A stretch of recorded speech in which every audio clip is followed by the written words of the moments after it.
Oh yes, Asili Yetu Rada Tour 2026 tunakufikia popote ulipo. Asili Yetu TV kupitia Rada Tour inalenga kutambua, kukuza na kuibua vipaji kutoka kila mkoa wa Tanzania. Tunawakaribisha wasanii wa muziki, waigizaji, wachekeshaji, wanamitindo na wenye vipaji vya kipekee. Hii ni nafasi ya kipekee kuonekana, kusikika na kusonga mbele. Ziara itapita kila mkoa na ratiba rasmi tunatangaza hivi karibuni, na vipaji vyote vitatangazwa kupitia Asili Yetu TV. Asili Yetu Rada, tunakuona, tunakusikia, tunakuinua. Ulipo tupo. Tupigie kwa nambari za simu 0742 37 48 09. Kwenye mitandao yetu tunapatikana kama Asili Yetu TV. Asili Yetu Rada 2026. Karibu sana mtazamaji wa Asili Yetu TV popote pale ulipo, natumaini mzima wa afya. Shukrani sana ambao mnaendelea kuwa na Asili Yetu TV, lakini shukrani sana kwa Kigamboni Mini Market ambao wao wanapatikana mkoani Njombe, barabara ile ya Vegas, wanatazamana na gesti ya Kuokoka Ni Lazima. Ukiwa na uhitaji wa mahitaji fulani vya majumbani, basi hakikisha unawazingatia Kigamboni Mini Market, ambapo huduma hizo utakuwa unazipata kwenye market yao. Lakini siku ya leo bwana, niko mtaani, tumemtafuta mwamba mmoja hivi ambaye yeye tutajaribu kuzungumza kuhusiana na sakata ambalo linaendelea sasa hivi hasa kwenye halmashauri ya mji wetu wa Njombe. Baadhi ya wasanii ambao kumekuwa na skendo ambazo kidogo zinaweka njia panda mashabiki, lakini pia matajiri zinaweka njia panda. Tukaamua tumtafute kama mdau wa sanaa mkoa wa Njombe au kwenye halmashauri yetu ya Njombe, atatujuza. Naye si mwingine nani? Kwa majina anaitwa MC Sonko ya Njombe, Tanzania. Sewa vibe mwenyewe. Ndio. Una kijiji chako kifanya kule. Mungu ni mwema. Mungu ni mwema. Tunaendelea kupambana. Ndio. Shwari, lakini shwari kabisa. Harakati za 2026 zinasemaje? Bwana, 2026 imeanza, ndio hiyo taratibu tunaanza kuondoka nayo. Mungu ni mwema, nadhani mdogo mdogo tunaondoka. Yes. Bwana, brand yako sasa hivi inakuwa MC Sonko. Waga napenda kumshukuru Mungu, lakini pia mamangu anasaidia kwa kiasi kikubwa, kwa sababu yeye ananiombea, yeye ananishauri, na watu wengine wanaonizunguka. Kwa hiyo wananishauri sana, fanya hiki, punguza hiki. Kwa hiyo Mungu ni mwema, nakuta mambo yanaenda. Unafikiri MC Sonko ni nini ambacho wewe unajivunia hasa katika utunzaji wako wa brand? Kitu ambacho najivunia kwanza ni nidhamu. Nidhamu, na pia natambua mimi nahitaji kuwa nani kwenye mkoa huu wa Njombe. Unatambua unahitajika kuwa nani kwenye mkoa wa Njombe. Kwa hiyo lazima nizingatie sana nidhamu, sababu nidhamu naamini ndio inampeleka mtu yoyote sehemu yoyote. Ni mabosi wengi Njombe umewateka mzee. Hapana, mabosi wote wa Njombe MC Sonko ukiamua kuwaposti mpaka huwa nachungulia status na sasa jamaa hao wote anaishi nao vipi? Naishi nao kwa sababu cha kwanza narudi pale pale kwenye nidhamu. Sidhani hata wewe kama unaweza kukaa na mtu ambaye hana nidhamu. Nidhamu yangu najikuta tu ipo karibu na watu kama hivyo, baadhi ya mabosi wangu ambao nao karibu, na tunapendana, tunaishi kwa kuombeana. Hivyo tunasaidiana maisha. Unadhani mabosi ambao uko nao wewe, ndio simu ngapi wanapokea au simu moja tu? Mimi simu moja tu.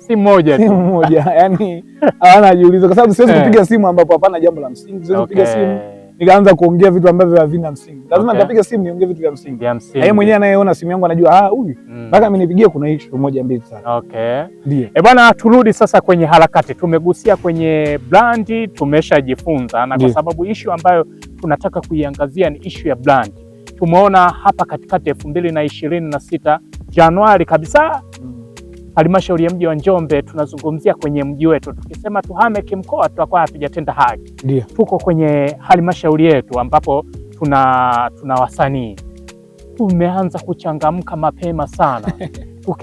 Tukianzia kwa Biaroni kulichangamka, tukasema labda hapa imetulia, hii itaisha. Kukaibuka tena Snaila naye akaibuka na wimbi la studio kufuma kwamba bwana Kaisari alitoroka na studio, lakini Kaisari naye hajataka kuwa mnyonge. Haja naye na kauli mbiu ile, mpaka sasa watu wanapiga simu wanauliza, jamani, hao madogo vipi? Mbona kama wamevuka mipaka? Kwako kama mdau, kwanza tumeliona lile na limekupa changamoto gani? Cha kwanza kabisa ambacho nataka kukisema, nadhani pia hata watu wanaowazunguka hawawaoni. Kama wangekuwa wanaona basi wangewaona. Okay. Umeona? Naamini kama kweli mtoto umemlea vizuri, hawezi kufanya yale ambayo wanafanya wao. Sasa hawa wasanii ambao tumewataja, sitaki hata kuwataja kabisa kwa sababu tutakuwa tunawaongezea brand, tusiendelee tu kuwaita. Hawa wasanii wetu tunajua. Basi kama wanatambua kweli kabisa wao wanataka kuwa kioo cha jamii kwa mkoa huu wa Njombe, waache mambo wanayofanya. Labda ni kiki. Hakuna kiki za vile. Hamna kiki. Yaani wenzetu tunaonaga kiki. Basi mpaka leo hii tungekuwa tunasikia kati ya wale watatu mmoja wao hata ameachia nyimbo. Hakuna aliachia nyimbo. Mpaka leo kiki gani? Mpaka kiki sasa, hiyo kiki yenyewe inaenda kuisha. Kiki inaisha. Unatukana hadi matajiri. Inaweza. Hayo kitu ambacho kiwezekana, unatukana media. Unatukana waandishi wa habari. Unataka nini? Unataka nini? Hii ni kubwa kuliko. Kubwa sana. Moja ya clip ambayo imetrend sana ni vile kuwaita kwamba matajiri wa Njombe wa shamba, matajiri wa Njombe si dagaa, si nini. Hii umeiona? Kitu kwanza ile ndio imeniumiza. Alafu nilikuwa natamani yani kama nimfuate, nikae naye yani nimwelekeze vizuri, kwa sababu inawezekana yeye matajiri anaofuata sio matajiri. Okay. Anaofuata yani washikaji zake. Unajua kuna utofauti wa tajiri na yule hana yani yule kwanza yule hana uwezo wa kufikia tajiri wote. Na kumfuata tajiri sio tatizo. Tatizo unamfuata tajiri unamwambia nini? Unaona? Sasa kwa wale huyu mmoja sasa ambaye ameongelea kuhusu matajiri. Sijui kwanza tajiri anayemwongelea tajiri gani. Sijui jua hata connection na tajiri mmoja hana. Tajiri gani anayemwongelea Njombe? Sababu Njombe matajiri tunawajua. Sasa yeye anaongelea matajiri gani Njombe? Anaongelea washikaji zake ambao wamezulumiana au lakini sio zake hao. Sio matajiri wa Njombe. Njombe wamenyoka. Hawana kipengele. Mimi nadhani unaonaga miamala yangu nikiposti unaonaga. Ile miamala mizito. Sasa wewe niambie haya tajiri gani wa Njombe ambaye anapenda sana kuharibu matajiri wa Njombe, lakini sio yani sio ameharibu, yani kiufupi ameharibu matajiri wa Njombe. Okay. Wewe ni MC, mara nyingi tumeona uko jirani sana na wasanii, hasa wale wanaopata nafasi ya kuandaa labda event au matamasha fulani. Ndio. Kwa huu mwaka 2026 kwa hali ambayo ipo, unawashauri wasanii waandae au watulie tu? Mimi nawashauri waandae, cha kwanza kwa sababu nikija kwenye upande kama mkoa tumelala sana. Melala sana. Kwa hiyo waendelee kuandaa ili tuendelee kuamka. Okay. Sababu mimi naamini wanavyokuwa wanaandaa matukio watu wanajua kumbe leo Njombe kuna issue 1 2 3. Kwa hiyo tumelala sana. Ukiangalia Njombe ya saizi na mara kwanza tofauti. Sana nyingi zilikuwa zinafanyika mara kwanza, watu walikuwa wanaandaa matamasha mengi. Lakini kumekuwa na taarifa kwamba wasanii wa Njombe asilimia kubwa wanashindwa kutofautisha. Mfano mtu anataka labda kuzindua video. Na yani anashindwa kutofautisha kati ya uzinduzi wa video na kufanya show. Sasa ambapo inatakiwa afanye show ndo anapeleka hapo kwenda kuzindua video. Kwa mfano video nyingi Njombe zinaenda kuzinduliwa badala ya kutafuta labda ukumbi ili aweze kujipima kipimo kwamba nimetafuta ukumbi, watu waliokuja watu 20 hawa ni mashabiki zangu. Lakini mara nyingi wamekuwa wakienda kuzindulia kwenye vituo ambavyo vina mikusanyiko, watu wameenda pale. Je, hii inakuza au msanii anashindwa kujua kwamba mimi nina watu au sina watu? Cha kwanza ambacho nimekigundua kwa Njombe, cha kwanza ambacho wanakifanya ni vile anaenda kwa yule mwenye ile eneo, anaongea naye pale bwana, utasikia hapo utachangia tu kiasi kidogo. Kwa hiyo wengi wanakimbia bei gharama. Huwezi kaenda kulipa sehemu 1.5 wakati shughuli yako wewe hujaiandaa kufanya hiyo hela. Utegemee kwamba hiyo hela yenyewe utaipata wapi? Unaona? Kwa hiyo mimi nadhani watu wengi wanakimbia hivyo kwa sababu ya pesa. Hela ndio inafanya uvivu wa uwekezaji. Mimi naamini kama unataka ufanye shughuli yako hiyo kubwa, lazima nyinyi asili yetu mlifanya shughuli, mlialika eneo, mlitafuta eneo, mkawaita watu wakasogea pale. Lakini mngekuwa mna uwezo kutafuta tu sehemu yoyote bana, mje bure tu hapo. Unaona nyinyi mlijipanga pale, ndio maana mmefanya kitu kikubwa sana ambacho kimeacha historia, kimeacha alama kwa Njombe.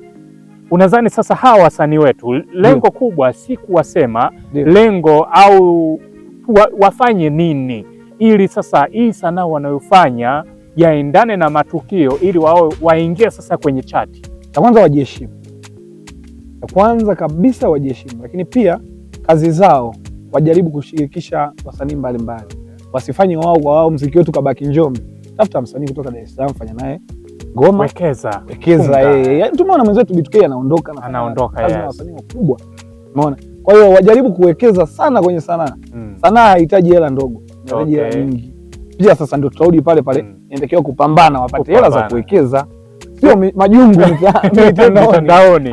Okay. Unafikiri sasa hawa wasanii hawajitumi labda kwenye majukumu ya kutafuta maokoto? Wanajituma.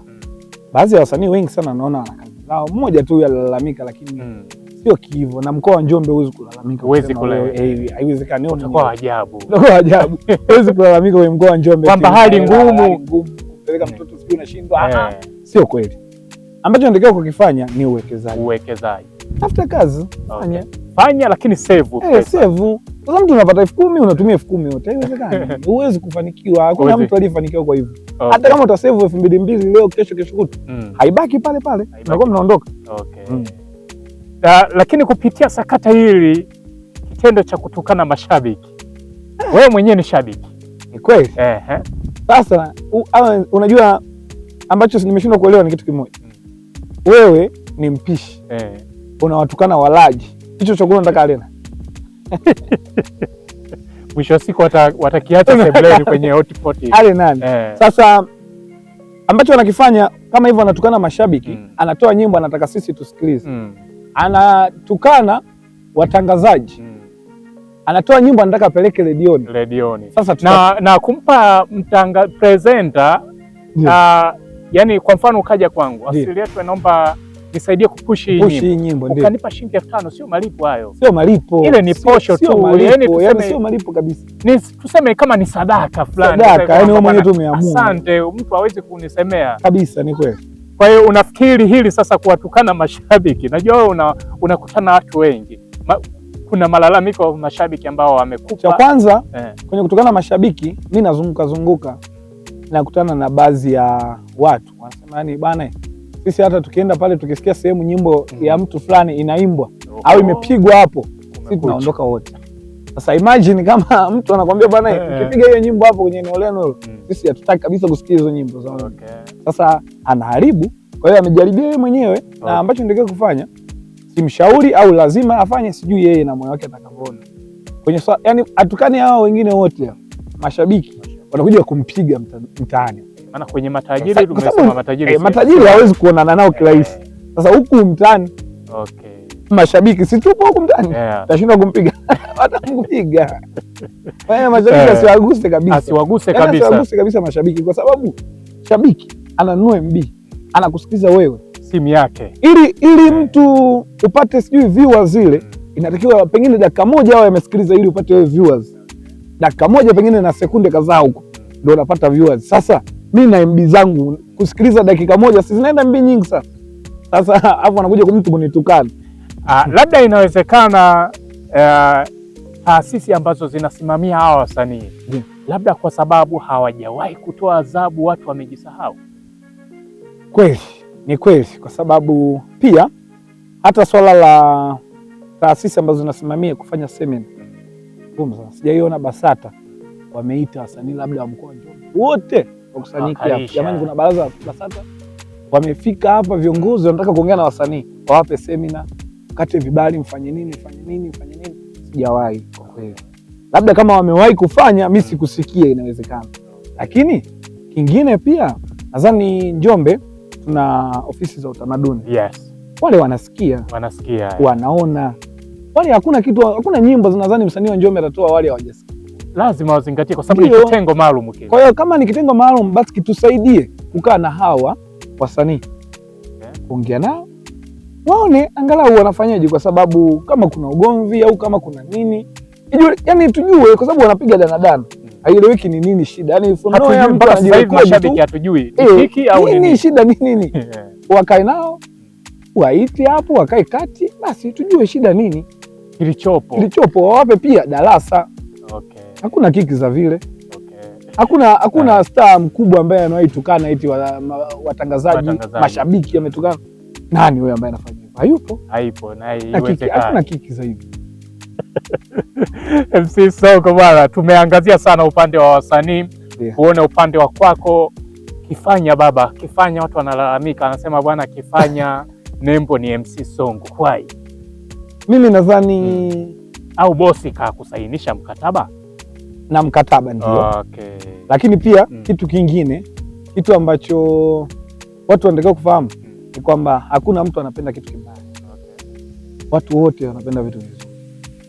Kila mtu anapenda kufurahi. Huzuni inakujaga tu, Mungu hajapanga huzuni. Hajapanga huzuni. Nadhani kwa Mungu ni furaha tu, huzuni inakujaga baadaye sana.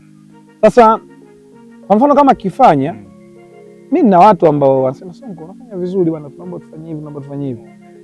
Bana bei yangu hii hapa. Tunakubaliana, fresh tu tunafanya. Mimi hata uwe una hela, tunaweza kufanya shughuli. Alimradi tu shughuli yako. Makubaliano tu. Basi naomba tufanye hivi. Kwa hiyo ile pale nadhani ndio inaniongezea hivyo, na baadhi ya kazi ambazo nazifanya watu wanaziona. Wale watu ambao ninafanya nao wanaenda kuhadisia wengine. Kwa hiyo watu wale wanadisiana, basi tumwite mtu fulani, mbona mimi nifanyia vizuri. Kwa hiyo najikuta napewa kazi. Lakini MC Songo umekuwa ni mtu ambaye unapiga sana issue za burudani. 2026 tutarajie kutoka sasa kwenye burudani na kugusia labda kwenye harusi nini? Mimi sina haraka. Una haraka? Na haraka kabisa. Subiri wakati wa Mungu. Sina haraka kabisa. Sababu nina uwezo. Kama itatokea harusi hata leo naondoka. Hata sasa hivi. Lakini nataka nikiongea kitu kimoja. Njombe. MMC wa Njombe sisi tunamtabu sana kwa sababu Njombe vitengo vya MMC imekalia kamati. Okay. Unataka kwenda kufanya harusi fulani, kuna kamati iko pale. Kuna kamati. CMC fulani tunamlipaga shilingi kadhaa ndio tunamtaka yule. Okay. Ile baki inabaki kwenye kamati yao. Umeelewa? Kwa hiyo hawezi kuniita mimi wakati kuna MC wao wanajua wanamlipa kiasi kadhaa. Kwa hiyo tayari wanamtengeneza MC wao kama kamati. Kwa hiyo mpaka wewe uingie kwenye kamati pale na wewe lazima ufanye kitu ambacho kamati itakukubali pale. Ndio utaingia kwenye kamati. Lakini kirahisi tu hivi sio rahisi. Aiza upate ndugu yako, rafiki yako, kapita moja kwa moja. Ipite moja kwa moja. Lakini harusi nyingi zinapitia huku pembeni kwenye kamati. Ndio shida inayokuja hiyo. Unadhani hizi kamati ambazo zinasimamia shughuli za masherehe, harusi, send off nini na vitu vingine, kupitia hiki kitu anachokifanya, wanakuza vipaji vya MMC au ndo wanaangamiza? Wanaua vipaji vya MMC. Je, MMC hatuna umoja? MMC umoja upo. Lakini yani hata kama mkapanga nyinyi kama nyinyi, hela ni hela bro. Hela ni hela. Yani hela ni hela. Hela ni hela. Yani tunaweza tukapanga sisi hapa bwana, utakavyotoka tu hapa. Mzee anageuka nyuma, bwana lete hela ile. Sio milioni moja, wewe nipe 500,000. Hiyo 5 ya kwako, 5 ya kwangu. Okay. Kwa hiyo kwa wito wako ni nini sasa? Wito wangu mkubwa, kamati kama kamati zile zinajaribu kubadilisha. Bana leo tunataka tumsikie mtu fulani. Tunataka tumsikie mtu fulani. Harusi hii hapa hii, nataka tumsikie mtu fulani. Inakuwa inaleta angalau Njombe kuna MMC wengi sana, lakini vipo. Ukiangalia Njombe hii hapa hii na vipaji vipo wengi sana. Yaani sio mimi sio nani, wapo wengi sana MMC Njombe wazuri kabisa. Wengi. Lakini wengi wanalalamika kwamba bana ukienda sehemu fulani pale kuna kamati, yani pale yule MC yule ameshikiliwa na kamati fulani. Yule na Njombe ukiangalia ni MMC wale wako hapo wanazunguka. Kujiulizaje kwa nini MMC hao tu? Je, wengine hawaonekani? Wengine sisi tunakaa tuko juu kwamba tuonekane kwa muonekani wenda. Sisi tupo. Kazi zetu sizipo. Okay. Kazi mbaya. Na maana kweli hata kama ni kazi mbaya, lakini ujiulize kwamba huyu mtu kama kweli ni anafanya kazi mbaya, lakini kwa nini anaendelea kusikika kama kazi mbaya asingekuwa asikiki? Unaona? Sasa inatupa wakati mgumu, lakini tunaamini Mungu. Kama mimi naaminigi wakati wa Mungu ni wakati sahihi. Okay. Itapofika, sio leo wala kesho. Mimi naombaga afya njema. Force siwezi kumwambia bwana funga asije tufunga TV harusi wewe. Haiwezekani. Huwezi kuniforce na nitakuuliza bwana vipi kwa. Haiwezekani. Kwa hiyo wakati wa Mungu na wakati sahihi itakapofika mtaona. Na mimi nitakapokuja kufanya harusi hapo ndo nitakapoanza kuondoka.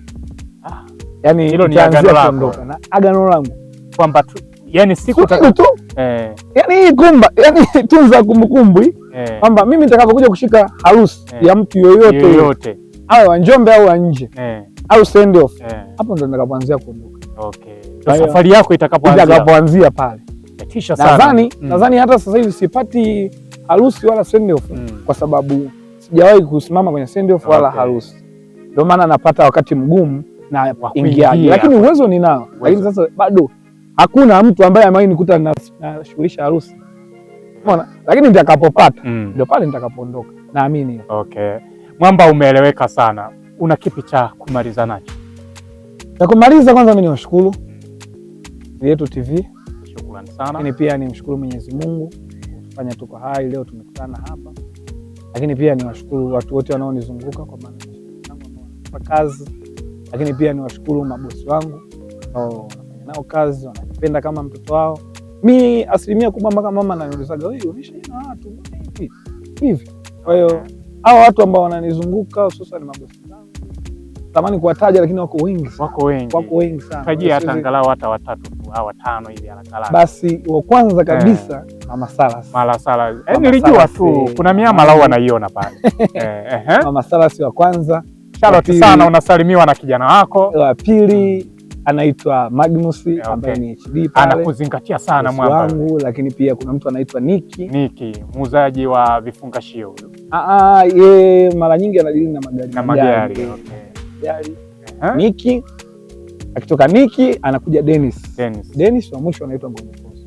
Hao watu wananisupport kwa nashindwa na wengine hujawataja. Na wengine wengi sijawataja. Nashindwa niwalipe nini, lakini mimi nimekuwa mtoto wao. Muda wote, hata sasa hivi simu ikiita bwana nitakwambia interview naomba tuailishe basi kanipigie na wao. Labda dukani kwake, labda sehemu fulani anataka kunituma. Nawashukuru sana. Pia napenda, naombea kwa Mungu tuendelee kuishi hivyo. Shukrani sana bwana, na sisi Asili Yetu TV tunasema asante kwa kuweza kupiga story na sisi siku ya leo. Asante. Shukrani sana mtazamaji wa Asili Yetu TV ambaye umekuwa mwanzo mpaka mwisho wa kipindi chetu. Asante kwa Kigamboni Mini Market ambao wanapatikana mkoani Njombe, barabara ile ya Vegas, mkabala kabisa na gesti ya Kuokoka ni Lazima. Ukifika hapo washikaji bwana, mahitaji ya nyumbani yote unayapata kwenye mini market ile. Kwa hiyo fanya kama unawazingatia hivi, afu ni sehemu ambapo pako wazi sana, sio kwamba utaanza kuuliza kwamba wanapatikana sehemu gani. Wewe fika tu gesti ya Kuokoka ni Lazima, cheki upande mwingine utakuta Kigamboni Mini Market. Hakikisha unapata bidhaa zako hapo, na nyuma ya kamera tuko na Vani photographer ambaye amesababisha kila kitu kinakaa sawa. Mimi naitwa Uncle G, endelea kusubscribe channel yetu, endelea kuwa pamoja nasi mpaka mwisho.